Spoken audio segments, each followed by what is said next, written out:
and welcome to another episode of Monday Motivation brought to you by Dominate Your Day. I started Monday Motivation as a space for many episodes to share inspiring ideas and thoughts for leaders in the workplace. As a former corporate leader, I know what it feels like to need a little boost of inspiration each week. In each episode, I will share a topic to motivate and empower you. Today, we're talking about leadership, and we're actually talking about how you can engage your folks, and especially right now in a hybrid workplace. So, most leaders leading teams in a hybrid model pose most challenging questions. So, how do you collaborate from afar? Because it's pretty tricky. The key, I believe, is lifelong learning for teams because they want to thrive, especially when they are hybrid and they want to feel like they're growing. And we know from Gallup that learner is a strong strength that is seen in the top 10 across the world. So 9 times out of 10, you have folks on your team that want to learn and grow. And learning is really not the end result, it's the process. So providing a learning environment is going to be really beneficial for your team.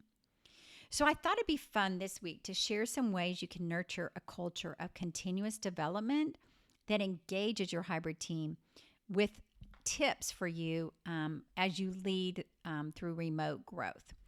So I'm a big proponent of a weekly check-in. It might be a quick catch-up. It might be 15 minutes. It might be 10 minutes. But whatever you can do to have a regular one-on-one with your teammates, especially as you think about connecting with them in a hybrid environment, it's going to be important to have consistency, and consistency builds trust. So one of the things I like to recommend is to have at least a one-on-one once a month that is at least an hour, and then have check-ins weekly. They could be 15 minutes, 10 minutes. But what you want to do in your longer one-on-one or in your quick connects is make sure you understand the different learning styles and needs of your people, and then be able to tailor approaches for them. The best way to do this is to make sure you know their unique Clifton strengths. And if you're not familiar with Clifton strengths, you can go to gallup.com, Clifton strengths, and you can learn all about how to get your unique talents for yourself and your team so that you can have a more productive, high-performing team.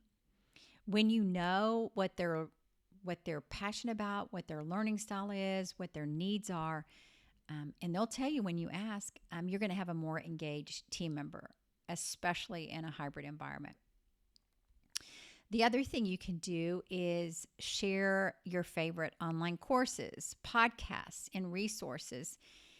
Cater to different interests. They might not be around what you're doing at work. It could be on a hobby. It could be on travel. It could be on something that you as a team are learning together.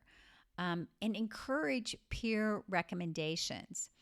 I always think it helps bring a team together when they're doing a book study, or they're each studying a language together, or they're doing something fun, but yet they're growing. And then they're sharing. Sometimes it's fun to have somebody on your team that you appoint as to organize this for you, so you're not the one organizing it. I love Coursera. That's another great learning app that you can get for your team, and some of their courses are free. It is so beneficial, and teams feel engaged when they can continuously learn, even if they're not in a season of getting promoted or in changing positions. They can be growing on their own by unique resources you give them. So Coursera is a recommendation I have just to start an affordable online learning. And the third thing I would do with your team, your hybrid team, to keep them engaged and learning is schedule once a month or once a quarter a show and tell time. Somebody called me about 3 months ago, and they do this with their team. They have different teammates reach out and have a speaker come in and show and tell something. So, one of the things you could do is pick somebody on your team each month, and they can either share a new skill or share a development project. They could invite a speaker, something where everybody can learn.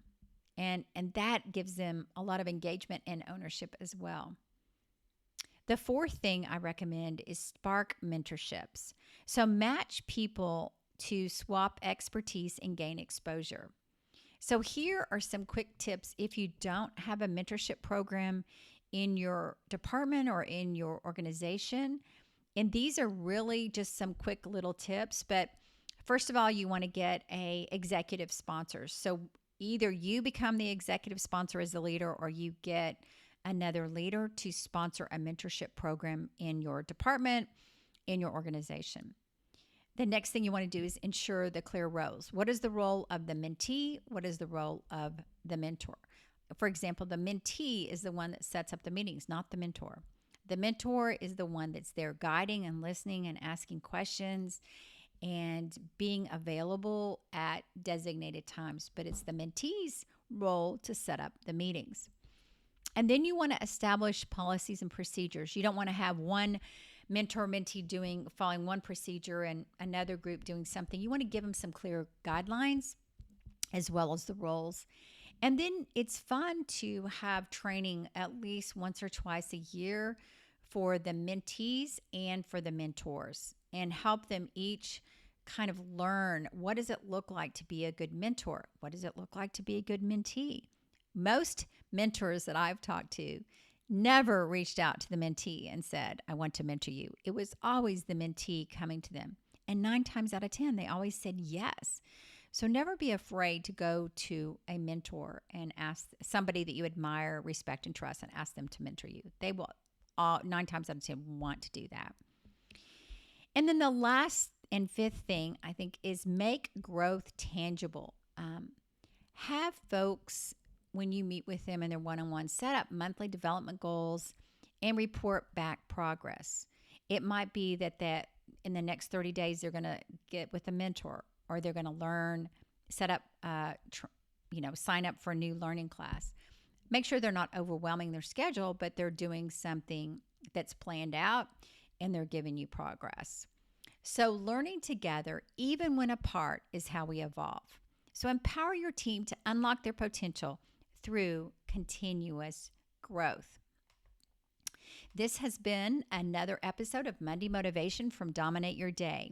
Feel free to follow, like, and subscribe for more inspiring episodes. If you're ready to take your strengths development to the next level, be sure to check out The Strengths Journal, which is now available on Amazon. It contains daily prompts to help you discover and apply your Clifton strengths daily, and it's the only Gallup licensed daily planner. If you're a difference maker who wants to maximize your potential, reach out to us at danawilliamsco.com to schedule a free discovery call.